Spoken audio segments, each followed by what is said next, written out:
जय हिंद साथियों, और आज हम देखने वाले हैं second topic empty use of there. यदि देयर का उपयोग आता है आपको तो बहुत जल्दी से बहुत सारे ऐसे सेंटेंस आप बोलने लगोगे कि जो बहुत इंप्रेसिव होते हैं, बहुत इफेक्टिव होते हैं ना, बहुत आसान है।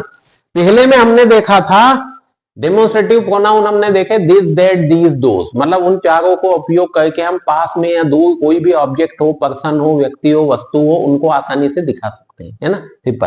देखो करना क्या है, अंग्रेजी सीखने के लिए बहुत सिंपल काम करना है। 1% समझना है, वो 99% प्रैक्टिस करना है। अब समस्या क्या है कि प्रैक्टिस होती नहीं है। प्रैक्टिस नहीं होगी तो आप सीखोगे कैसे? तो प्रैक्टिस करने के लिए क्या करना है, मुझसे संपर्क कर लेना है। बहुत आसानी से घर बैठे भी सीख सकते हो यदि प्रैक्टिस करोगे आप। चलिए देखते हैं there, empty use of there in English. देखो पहले बहुत आसानी से छोटे से उसमें समझ लो। हमने सीखा था पहले में दिस, दूसरा दैट, तीसरा दीज और चौथा दोस। इन चारों का काम क्या है, इशारा करना है कि चीजों को दिखा सके, संकेत कर सके। अब बहुत सारी जगह ऐसी सिचुएशन होगी जहां आप संकेत नहीं कर सकते हो, तो वहां कैसे बताओगे? तो वहां फिर हम उसकी लोकेशन बता देंगे, है ना। तो इससे लोकेशन का काम करते हैं नॉर्मली देयर से। अब एम्प्टी क्यों बोल रहे हैं? क्योंकि यदि सेंटेंस में उपयोग किया है देयर और उसका मीनिंग वहां प्लेस से नहीं है, जैसे देयर का मीनिंग होता है वहां, हियर मतलब यहां, देयर मतलब वहां, लेकिन यदि देयर का मतलब वहां पे वहां के रूप में नहीं होता है तो वो एम्प्टी यूज कहलाएगा। जैसे there is a river in Ujjain, Ujjain में एक नदी है। यदि हम लिखें there is a river in Ujjain, Ujjain में, इसका मीनिंग क्या हो गया, उज्जैन में, और इसका मीनिंग हो गया एक नदी और इसका है। अब इसका तो कोई उपयोग अर्थ आया ही नहीं, अर्थ नहीं आया, मतलब क्या है, एम्प्टी यूज ऑफ देयर। यदि मीनिंग आ जाए, जैसे हम बोले आई वाज देयर, अब यहां है कि मैं था, कहां था, वहां था, आई वाज देयर, तो यहां मीनिंग आया, तो ये एम्प्टी यूज ऑफ देयर नहीं है, लेकिन ये है। सिंपल है एकदम से। तो देयर का उपयोग करना है। क्या लिख दिया देख लो, the word there in some sentences does not show place और पोजीशन। कुछ सेंटेंस ऐसे हैं जहां वो पोजीशन या प्लेस नहीं बताता है, but used only to introduce the existence और प्रेजेंस ऑफ समथिंग, बस चीजों को बताने के काम आता है।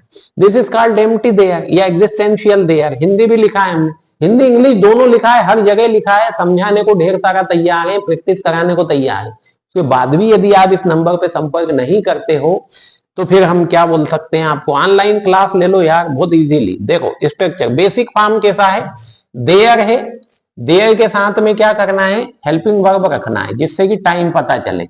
ये बी वर्ब नॉर्मली बोलते हैं, is am are was were को, तो इज और आर काम आएगा, वाज और वर फ्यूचर के लिए विल बी, परफेक्ट होगा तो has been.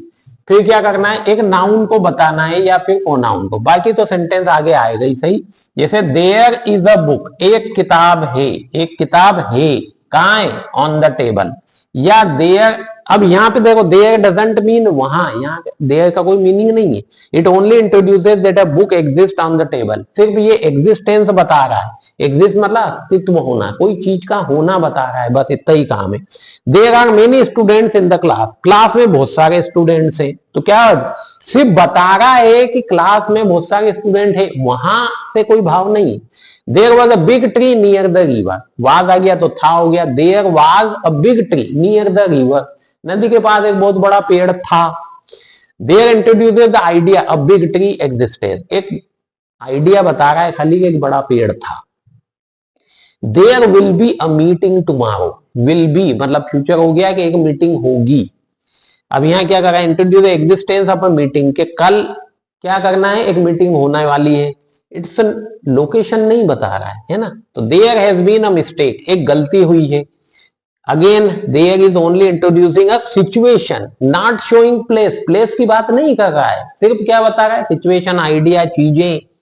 Y there is called empty, अभी मैंने समझाया कि एम्प्टी क्यों बोलेंगे, कि देयर का मीनिंग यदि वहां नहीं है, यदि हम प्लेस या लोकेशन के बारे में देयर से बात नहीं कर रहे हैं, तो फिर क्या होगा, एम्प्टी यूज होगा। जैसे there is a pen on the table, simple एकदम से।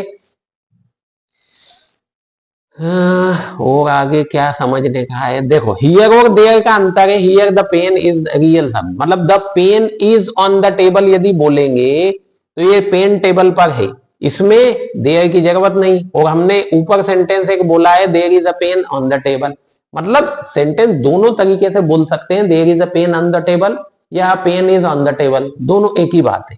ठीक है, चलिए आगे चले। Forms with be verbs. अब बी वर्ब्स जो ऊपर देखिए उसमें हम अलग अलग देख लेते हैं ताकि और ज्यादा क्लियर हो जाए। जैसे प्रेजेंट में सिंगुलर हो तो हम इज का यूज करते हैं, there is a dog outside, एक डॉग है आउटसाइड, एक डॉग है।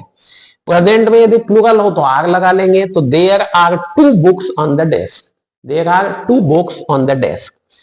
पास्ट में सिंगुलर हो तो वाज लगाएंगे, तो there was a big crowd yesterday, कल बड़ी भीड़ थी। और पास्ट में यदि प्लूरल हो तो वर लगाएंगे, तो there were many shops in this area, there were many shops in this area.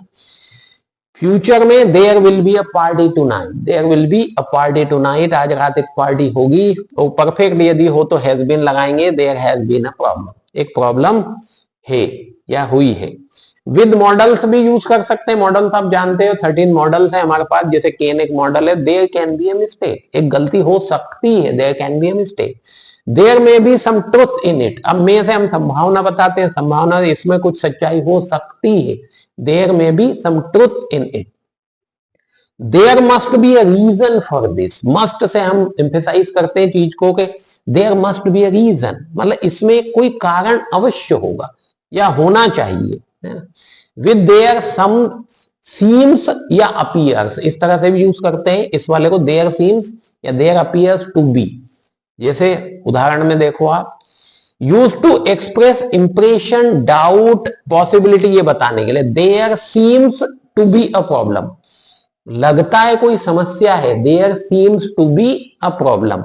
या there appears to be a misunderstanding, there appears to be अ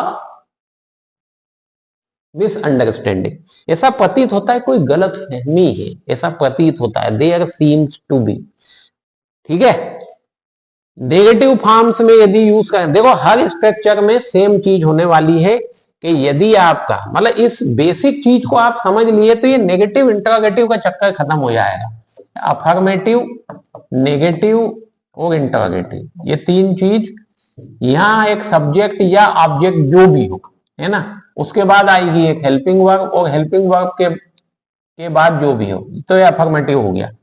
लेकिन सब्जेक्ट, हेल्पिंग वर्ब और नॉट आ गया, हेल्पिंग वर्ब के बाद क्या कर देना है, नॉट रख देना है, तो वो नेगेटिव हो जाएगा। इसमें ये हर स्ट्रक्चर में होगा, तो इसलिए एक ही बार में समझ लेंगे ज्यादा बेहतर है। इस हेल्पिंग वर्ब को यदि मैं आगे रख दूं उठा के यहां पर, तो ये क्या बन जाएगा, क्वेश्चन मार्क, एक इंटरोगेटिव बन जाएगा। ये ऐसा हर जगह होगा। अब इसमें ही देख लो क्या बोल रहा है, देयर, फिर हमने हेल्पिंग वर्ब रखी, फिर ये नॉट रख दिया, नॉट रखने से क्या हुआ, नेगेटिव हो गया बस।